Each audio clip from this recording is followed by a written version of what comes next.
Imagina un planeta abrasador, con nubes ácidas, temperaturas que derriten metal, presiones que aplastan cualquier cosa que se atreva a descender desde el espacio. Y sin embargo, una pequeña nave soviética aterrizando allí, transmitiendo datos con voz robótica desde lo desconocido. Este no es un mito ni un cuento de ciencia ficción. Es la historia real de cómo la URSS envió misiones a Venus, el planeta más peligroso del sistema solar, y lo que encontraron allí. Misiones que, a pesar de su éxito tecnológico, nunca regresaron. O al menos eso es lo que muchos creen. Hoy vamos a explorar paso a paso cómo Rusia, entonces Unión Soviética, fue pionera absoluta al llegar al segundo planeta desde el Sol, lo que sus sondas descubrieron en condiciones extremas que nadie había imaginado y por qué esas misiones quedaron envueltas en misterio, hasta ahora. Hace más de medio siglo, la humanidad lanzó su mirada más allá de la Tierra con una mezcla de asombro, ambición y miedo. Exploramos la Luna, enviamos sondas a Marte, y en medio de todo eso se tejió una historia poco conocida, la de misiones que tocaron la superficie de Venus. Porque sí, antes que nadie, los soviéticos fueron los primeros en llegar. Antes incluso de que la NASA enviara varias misiones exitosas no tripuladas, la URSS estaba intentando comprender un mundo hostil que parecía casi imposible de alcanzar. Pero, ¿qué hacía a Venus tan extraordinariamente peligroso? Para entenderlo, tenemos que imaginarnos una atmósfera compuesta principalmente de dióxido de carbono, densidades que duplican la del océano más profundo de la Tierra, nubes de ácido sulfúrico y temperaturas que superan los 450 grados centígrados en la superficie. En otras palabras, Venus es un horno gigantesco con una presión aplastante, un lugar donde cualquier nave no diseñada para soportar esas condiciones simplemente se derretiría o se desintegraría antes de enviar una sola señal. Aún así, la Unión Soviética, impulsada por una mezcla de ambición científica y competencia ideológica durante la Guerra Fría, decidió intentarlo. Así nació el programa Venera. A diferencia de misiones que solo orbitan planetas, las sondas Venera fueron diseñadas para hacer algo que nadie había logrado antes: llegar al suelo de Venus, obtener datos y transmitir esa información de regreso a la Tierra. La primera en intentarlo fue Venera 3, lanzada en 1965. Directamente, su misión era impactar Venus y recoger información durante el descenso. Pero algo inesperado ocurrió. La nave atravesó con éxito la atmósfera del planeta, pero las condiciones eran tan extremas que sus sistemas internos fallaron antes de que pudiera transmitir cualquier dato.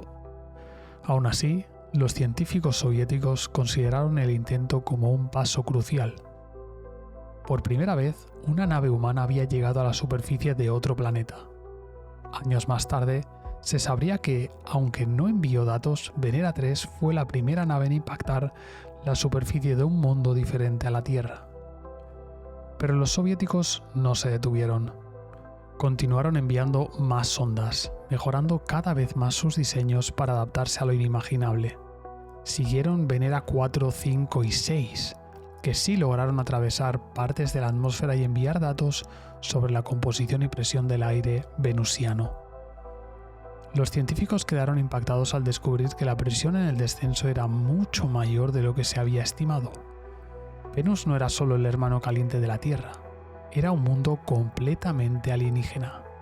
Fue con Venera 7 en 1970 que la historia tomó un giro verdaderamente histórico. Esta nave fue la primera en transmitir datos desde la superficie de Venus durante enormes minutos, a pesar del calor extremo y la presión insoportable. Fue la primera vez en la historia que una nave humana logró enviar señales desde otro planeta, y lo hizo desde un lugar donde las condiciones harían que cualquier tecnología convencional fallara casi de inmediato. Pero el mejor y más cinematográfico momento llegó con Venera 9 y Venera 10 en 1975. Ambas naves no solo descendieron a la superficie de Venus, sino que lograron enviar imágenes desde allí. El planeta que durante tanto tiempo había estado envuelto en nubes opacas y misterios finalmente mostraba su rostro. Las imágenes eran inquietantes: un cielo brumoso de tonos rojizos, rocas abrasadoras, una superficie extrañamente escultórica, como si hubiera sido moldeada por fuerzas que desafiaban todo sentido común. Eran escenas tomadas de un mundo donde cualquier cosa metálica parecía estar condenada a fundirse. Cada píxel representaba un triunfo tecnológico y científico. Las sondas estaban diseñadas con blindajes especiales, circuitos refrigerados, sistemas de comunicación reforzados. Absolutamente nada en su interior se parecía a lo que se podía usar en la Tierra sin una modificación radical. Pero entonces está la parte más inquietante de toda esta historia. ¿Qué pasó con las misiones posteriores? A partir de mediados de los años 70, las misiones Venera dejaron de enviar información tras cierto punto, o desaparecieron sin transmitir datos completos. En algunos casos, las comunicaciones colapsaron segundos después del contacto con la superficie. En otros casos, las ondas simplemente dejaron de responder. Con el tiempo, la URSS comenzó a desviar recursos a otros programas, y Venus dejó de ser una prioridad, al menos públicamente. Eso fue suficiente para que surgieran teorías, historias y leyendas urbanas. ¿Acaso las naves encontraron algo tan perturbador que los científicos decidieron mantenerlo en secreto? ¿Hubo fallos catastróficos que nunca se revelaron? La respuesta real, sin embargo, es una mezcla de limitaciones tecnológicas, las condiciones extremas del planeta y la complejidad política de la época. Pero antes de llegar a la conclusión, detengámonos un momento y pensemos en lo que ya sabíamos con certeza. Las sondas soviéticas habían alcanzado por primera vez otro planeta. Habían sobrevivido a un descenso en condiciones que harían que cualquier máquina moderna fallara, habiendo transmitido datos y las primeras imágenes desde un mundo que nadie había visto. Venus dejó de ser una atmósfera borrosa e inalcanzable. De repente era tangible, era medible, era parte del universo que la humanidad podía explorar, aunque el precio sea condiciones extremas que aún hoy desafían nuestra tecnología. Ahora bien, hay una verdad fundamental que a menudo se pasa por alto. Cada misión a Venus, aunque en apariencia fallida, fue un avance gigantesco. Los ingenieros soviéticos estaban empujando la tecnología mucho más allá de lo que la mayoría de gente creía posible.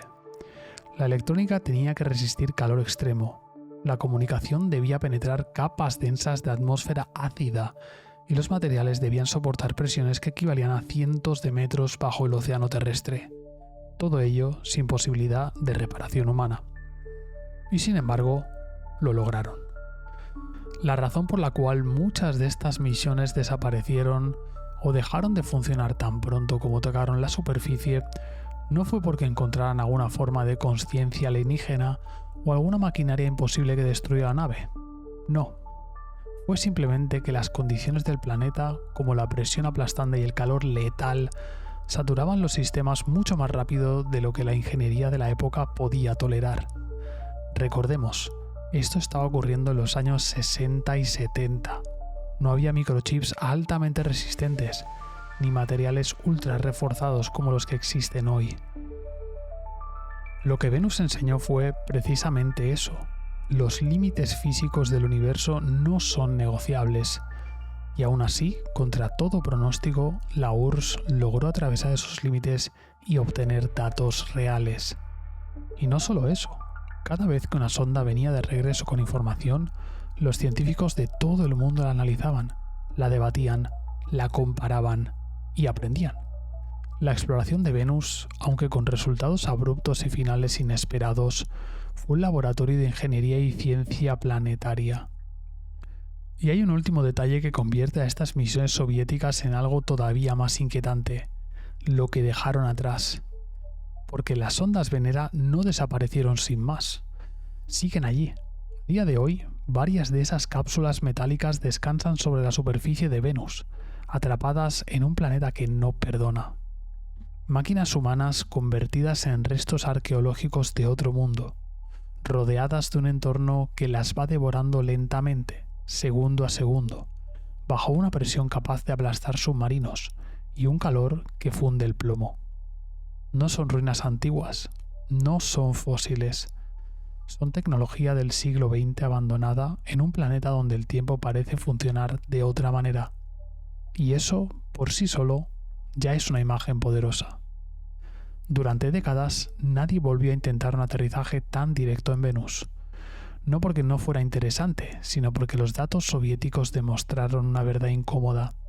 Con la tecnología convencional, Venus es casi inaccesible. Cada minuto extra de funcionamiento en la superficie requeriría años de desarrollo, materiales nuevos y soluciones radicales.